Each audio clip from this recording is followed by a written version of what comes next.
नमस्कार। बहुत बहुत स्वागत है आप सबका जी बिहार झारखंड के फेसबुक पेज पर। आप सबके साथ मैं जुड़ा हूं अभिषेक कात्यायन। और कैप्शन आपने पढ़ा होगा कि आज किस मुद्दे पर हम बातचीत करने वाले हैं। दरअसल काफ़ी समय से ये देखने में आ रहा है कि जो शिक्षक अभ्यर्थी हैं वो लगातार आंदोलन कर रहे हैं और अपनी आवाज़ उठा रहे हैं कि कैसे भी करके सरकार जो है वो 7वें चरण के नियोजन की प्रक्रिया जो है वो जल्द शुरू करे। लेकिन वो मामला बिल्कुल अटका पड़ा हुआ है। ऐसा लग रहा है कि जैसे सरकार बार बार चूंकि समय दे रही है, वक्त दे रही है कि हाँ बहुत जल्द करेंगे बहुत जल्द करेंगे, लेकिन ये कहते कहते ही काफ़ी लंबा वक्त बीत चुका है। पिछली सरकार में जेडीयू के पास ये शिक्षा विभाग था, इस बार आरजेडी के पास शिक्षा विभाग है।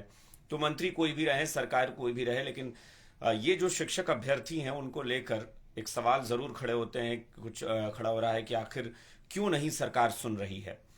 और चूंकि इस वक्त इस पर आप सब भी जानते हैं और बहुत सारे लोग अभी शिक्षक अभ्यर्थी मुझे लगता है कि इसमें जुड़ेंगे भी, जो ये कह रहे हैं कि सरकार जो है उन्हें सिर्फ लगातार तारीख पर तारीख दिए जा रही है, लेकिन एक अंतिम फैसला नहीं कर रही है सरकार कि आखिर 7वें चरण के नियोजन की प्रक्रिया कब शुरू होगी। बड़ा मामला यह है कि शिक्षक अभ्यर्थियों ने अब तक, इससे पहले वो अनिश्चितकालीन धरना दे रहे थे, लेकिन अब कल से यानी 22 नवंबर से वो आमरण अनशन की बात कर रहे हैं। उन्होंने भूख हड़ताल का ऐलान कर दिया है। और मुझे लगता है कि ये बहुत अच्छी स्थिति नहीं है, क्योंकि सरकार को तत्काल इस पर कुछ करना चाहिए। इस पर बहुत ज़्यादा सरकार जो खामोशी बनाए हुए है, चुप है, वो बहुत ठीक नहीं है। मुझे लगता है कि सरकार को तत्काल इस पर कुछ ना कुछ करना चाहिए, कोई फैसला करना चाहिए, शिक्षक अभ्यर्थियों से बात करनी चाहिए। क्योंकि मुझे लगता है कि लंबे समय से सरकार इसमें बातचीत भी नहीं करती है, सिर्फ बयान आते हैं। तो बयान ऐसे आपको दे देने से काम नहीं बनता है, आपको शिक्षक अभ्यर्थियों से बात करना होगा, उनका जो संगठन है उससे बात करनी चाहिए और एक रास्ता निकालना चाहिए कि आखिर कब तक। इंतजार की भी एक सीमा होती है, इंतजार की भी एक लिमिट होती है। आखिर कब तक अनिश्चितकालीन इंतजार? ये तो बहुत मुझे लगता है पीड़ादायक होता है अभ्यर्थियों के लिए, जो नौकरी के लिए, रोजगार के लिए लगातार प्रयास कर रहे हैं। तो उन्हें कहीं ना कहीं दिक्कत हो रही है। और इसीलिए चूंकि कई बार ऐसा होता है कि सोशल मीडिया पर लोग मैसेज करते हैं, शिक्षक अभ्यर्थी जो हैं वो फेसबुक पे या ट्विटर पर मैसेज के जरिए मुझे बार बार कहते हैं कि इस खबर को उठाया जाए। तो इस खबर को तो उठाया जाता है, लेकिन सरकार इस पर संज्ञान कब लेगी, ये बात बिल्कुल समझ में नहीं आ रही है कि आखिर क्यों सरकार इसमें लेट कर रही है। एक तरफ शिक्षा मंत्री भी कह रहे हैं, एक तरफ उप मुख्यमंत्री कह रहे हैं कि रोजगार हमारा जो है हमारी प्राथमिकता में है, रोजगार देना हमारी सबसे पहली इस वक्त जो जिम्मेदारी है वो है, जो सरकार पूरा करना चाहती है। लेकिन जो नई प्रक्रिया जो होनी चाहिए वो नहीं हो रही है। जो भी अभी तक रोजगार के अवसर की बात की गई है या जो भी अब तक नियुक्ति पत्र बांटे गए हैं, वो जाहिर तौर पर उसकी प्रक्रिया पहले से चल रही थी और पहले ही वो परीक्षा वगैरह हो चुकी थी, रिजल्ट भी आ चुका था और उसके बाद सिर्फ नियुक्ति पत्र बांटा गया है। नई चीज कब होगी, नई बहाली कब होगी, नई प्रक्रिया कब शुरू होगी, ये अब तक स्पष्ट नहीं है। क्योंकि जो भी सफल अभ्यर्थी हैं, पात्रता जो परीक्षा हुई थी शिक्षकों की उसमें सफल अभ्यर्थी हैं, वो तो इंतजार ही करते रह गए। उन्हें लग रहा है कि भाई एक तरफ आप कहते हैं कि लाखों पद खाली हैं, यही जो आरजेडी है, ये जब विपक्ष में थी, नेता प्रतिपक्ष थे तेजस्वी यादव, तब वो बार बार कहते थे कि भाई लाखों पद जब हैं रिक्त पड़े हुए हैं, शिक्षकों के ही पद लाखों में रिक्त पड़े हैं, तो फिर उसकी बहाली क्यों नहीं हो रही है। अभी कुछ दिन पहले मैंने भी कहा था और मैंने भी एक ट्वीट किया था, फेसबुक पे भी मैंने लिखा था कि जो दावा वर्तमान सरकार कर रही है या जो वादा कर रही है कि हम लाखों में नौकरियां देंगे, उस दावे को, उस वादे को सिर्फ शिक्षकों की भर्ती अगर सरकार कर दे तो समझिए कि काफी हद तक वादा पूरा हो जाएगा। क्योंकि लाखों पद तो शिक्षकों के खाली पड़े हैं, लाखों अभ्यर्थी तो शिक्षक हैं जो सड़क पर हैं। और ये अपने आप में बड़ा सवाल है कि ये जो शिक्षक अभ्यर्थी मेहनत करते हैं, परीक्षा देते हैं, परीक्षा में सफल होते हैं, पात्रता परीक्षा में, तो क्या उनके नसीब में सिर्फ सड़क पर ही बैठे रहना लिखा है? क्या वो सड़क पर ही रहेंगे? क्या सड़क पर ही बैठकर आंदोलन करते रहेंगे? ये अपने आप में एक बड़ा गंभीर सवाल है। आ, कुछ लोग शिक्षक अभ्यर्थी के बारे में तो बात हो ही रही है, साथ में शारीरिक शिक्षकों को लेकर बहुत ज़्यादा लोग बातचीत कर रहे हैं। बिल्कुल आप लोगों की भी बात मैं करूंगा। एक बार थोड़ा शिक्षक अभ्यर्थी जो हैं, जो नियोजन की मांग कर रहे हैं, उनको लेकर भी अभी सरकार से एक बार, चूंकि वो भूख हड़ताल की तरफ गए हैं, और उनके लिए भी सरकार से एक बार बात करनी है। आप लोगों की बहाली तो हुई है, मैं समझ सकता हूँ कि 8,000 रुपये वेतन जो है वो आज के समय में बिल्कुल कुछ भी नहीं है। तो ये आपकी पीड़ा भी समझने वाली है, इसमें कोई शक नहीं है, लेकिन इस पर भी हम बातचीत करेंगे। और किसलय शुक्ला हमारे साथ जुड़े हैं, रोशन शुक्ला हमारे साथ जुड़े हुए हैं, रोशन लाल यादव जुड़े हुए हैं। तो तमाम लोग हमारे साथ जुड़े हुए हैं जो कह रहे हैं कि शिक्षकों की बात होनी चाहिए। और एक और हमारे साथ जुड़े हुए हैं कोई शख्स, एक बार उनका मैंने मैसेज देखा था अभी, जो बता रहे थे कि अ, वो हाँ, मोहम्मद आलम शेख हैं, जो कह रहे हैं बिहार मदरसा बोर्ड का मुद्दा भी उठाया जाए। तो एक बार उसके बारे में आलम शेख साहब जो भी डिटेल है, आप मुझे मैसेज कर सकते हैं मेरे फेसबुक पेज पर। मुझे मैसेंजर में आप मैसेज उसकी डिटेल ज़रा करिए कि क्या है वो। और आप चाहें तो मेरे ट्विटर पर भी मुझे मैसेज कर सकते हैं उसकी पूरी डिटेल कि वो मुद्दा क्या है, ताकि उसे मैं भी एक बार देख सकूं, समझ सकूं कि वो पूरा मामला क्या है जिसको लेकर बातचीत हमें करनी चाहिए।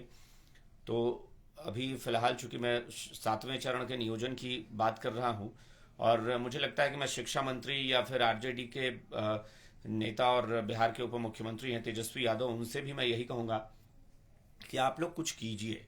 ये जो अनिश्चितकालीन धरना या आमरण अनशन या भूख हड़ताल, ये बहुत अच्छी चीज़ नहीं है। अगर इस तरह का आंदोलन लगातार चलता रहेगा और जो युवा हैं, जो शिक्षक अभ्यर्थी हैं, जिन्होंने पात्रता परीक्षा पास की है, वो अगर सड़क पर ही रहेंगे तो उनका लंबा वक्त बीत चुका है इंतज़ार में। कोई 1 महीने या 2 महीने की बात नहीं है, कई साल से वो इंतजार कर रहे हैं। और अब तो पिछले कुछ महीनों से लगातार उन्होंने जुलाई अगस्त में भी आंदोलन किया था, उन्होंने तब भी धरना दिया था। फिर उसके बाद उन्होंने अपना वापस ले लिया था इस उम्मीद में कि सरकार बहुत जल्द कुछ करेगी। फिर नहीं हुआ तो उन्होंने अभी 4 या 5 नवंबर से फिर उन्होंने प्रदर्शन, अपना धरना शुरू कर दिया अनिश्चितकालीन, और अब कल से भूख हड़ताल पर जा रहे हैं। तो ये अपने आप में एक चिंता की बात है कि इन युवाओं को सड़क पर ज्यादा समय तक रहने देना ये भी बहुत अच्छी चीज नहीं है। मुझे लगता है कि इसमें सरकार को तत्काल तत्काल कुछ बड़ा कदम उठाना चाहिए, तत्काल ठोस प्रयास करना चाहिए। शिक्षा मंत्री को खुद पहल करनी चाहिए और बातचीत करनी चाहिए शिक्षक अभ्यर्थियों से, उनके संगठन से, कि आखिर क्यों विलंब हो रहा है, आखिर सरकार स्थिति स्पष्ट क्यों नहीं कर पा रही है, क्यों नहीं सरकार ये साफ कर रही है। अगर हो सकता है, हम लोग मानते हैं कि हर आदमी, चूंकि सरकार में जो लोग बैठे हैं वो बेहतर समझ सकते हैं कि आखिर परेशानी क्या है या क्या दिक्कत आ रही है। मैं मानता हूं कि बहुत सारी चुनौतियां होती हैं, अचानक से ऐसा नहीं होता है कि लाखों नौकरियां यूं ही दे दी जाएं। लेकिन फिर भी दावा आपने किया था, वादा आपने किया था कि हम इतना इतनी नौकरी देंगे। तो अगर आपने वादा किया था और आपको लगता है कि वाकई धरातल पर उसको इम्प्लीमेंट किया जा सकता है, उस वादे को धरातल पर उतारा जा सकता है, तो फिर दिक्कत क्या आ रही है, अड़चन क्या आ रही है। अगर वाकई कोई नीतिगत परेशानी है, कोई पॉलिसी से जुड़ा मैटर है, तो ये स्पष्ट करे सरकार।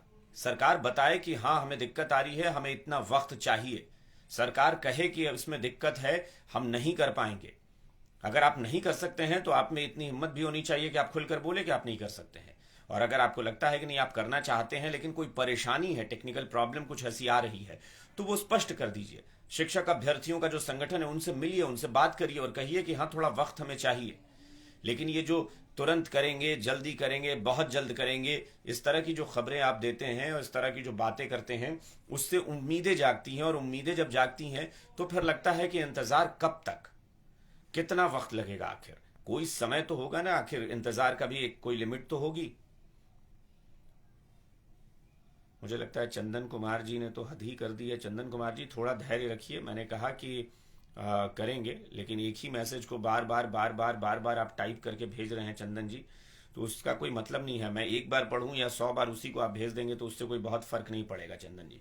तो इसलिए थोड़ा धैर्य रखिए और देखते हैं कि उसमें क्या हो सकता है। इम्तियाज साहब कह रहे हैं कि सारी सरकारें एक जैसी होती हैं, सत्ता में आने के पहले युवाओं को प्रलोभन देती हैं और उसके बाद फिर बात से मुकर जाती हैं। तो इस तरह का भी आरोप लग रहा है। और तो ये अमित मिश्रा हैं जो फिजिकल टीचर के लिए, वो भी कह रहे हैं उठाने को। वाल्मीकि ओझा जी हैं, वो भी कह रहे हैं कि फिजिकल टीचर। तमाम लोग कह रहे हैं कि सरकार जो है वो कुछ नहीं कर रही है क्योंकि सारी सरकारें एक ही रवैये पर चलती हैं। रूपक सिंह हैं, STET 2019 का मुद्दा उठाने की बात कर रहे हैं, कौशल सिंह नल जल योजना की बात कर रहे हैं। यानी इतने सारे मुद्दे हैं कि एक मुद्दे पर बात करने से के समय बहुत सारे मुद्दे आ जाते हैं। लेकिन फिलहाल उन पर एक एक करके बात हो सकती है। मैं अभी आप लोगों से सिर्फ इतना कहूँगा कि सरकार से हम लोग भी मांग कर रहे हैं, हम लोग भी लगातार ये खबरों के जरिए बता रहे हैं, और आप लोग भी एक बार प्रयास करिए कि शिक्षा मंत्री से बातचीत करें। आपका जो संगठन है प्रयास करे बातचीत करने का, और बातचीत करके कोई समाधान निकले कि आखिर वो समाधान क्या हो सकता है, कैसे हो सकता है बीच का रास्ता निकालना। क्योंकि इस बात की फिक्र एक आपके भाई के तौर पर मुझे भी होती है कि लगता है कि नहीं, ये भूख हड़ताल करना जो है बहुत सही नहीं है, या आमरण अनशन जैसी चीज़ें बहुत सही नहीं है। क्योंकि ये सच है कि हक तो सबको है, प्रदर्शन करने का अधिकार है, और शांतिपूर्वक तो अपनी बात रखने के लिए आप धरना, आंदोलन, प्रदर्शन सब कर सकते हैं। लेकिन अपनी सेहत का भी ध्यान रखना है, बहुत सारी चीज़ों का ध्यान रखना है। किसी भी तरह से कोई ऐसी स्थिति ना पैदा हो जिससे मामला जो है वो गड़बड़ हो। तो बहुत शांतिपूर्वक आप अपनी बात रखिए, और शांतिपूर्वक प्रयास ये कीजिए कि कैसे भी करके आपका संगठन जो है वो सरकार से एक संवाद स्थापित करने की कोशिश करे, बातचीत की कोशिश करे। और लगातार हम खबरों के ज़रिए ये बात करते भी हैं, उठाते भी हैं। मेरी फिर से एक बार कोशिश होगी और मेरा निवेदन होगा सरकार में बैठे लोगों से कि इस पर जल्द से जल्द आप लोग कुछ करें, और जो कल से भूख हड़ताल का ऐलान किया है शिक्षक अभ्यर्थियों ने, उसको अगर हो सके तो आप लोग बातचीत करके और कोई समाधान निकालिए, बातचीत करके कोई बीच का रास्ता निकालिए। तो बाकी मुद्दों पर भी मैं बातचीत करूंगा और प्रयास करूंगा कि एक एक करके सारे मुद्दों पर बात करें। फिजिकल टीचर का मुद्दा है उस पर भी बात करेंगे, या पंचायत से जुड़ा मसला आप लोग जो बता रहे हैं इसके बारे में भी।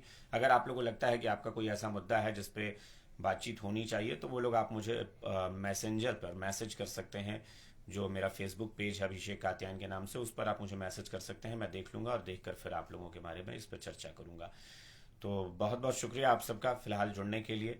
और जो लोग कल से भूख हड़ताल का ऐलान कर दिए हैं, मेरी तो गुजारिश यही होगी कि इस तरह से अपने आप को या अपनी सेहत को नुकसान पहुंचाकर भी कुछ करना ठीक नहीं होगा।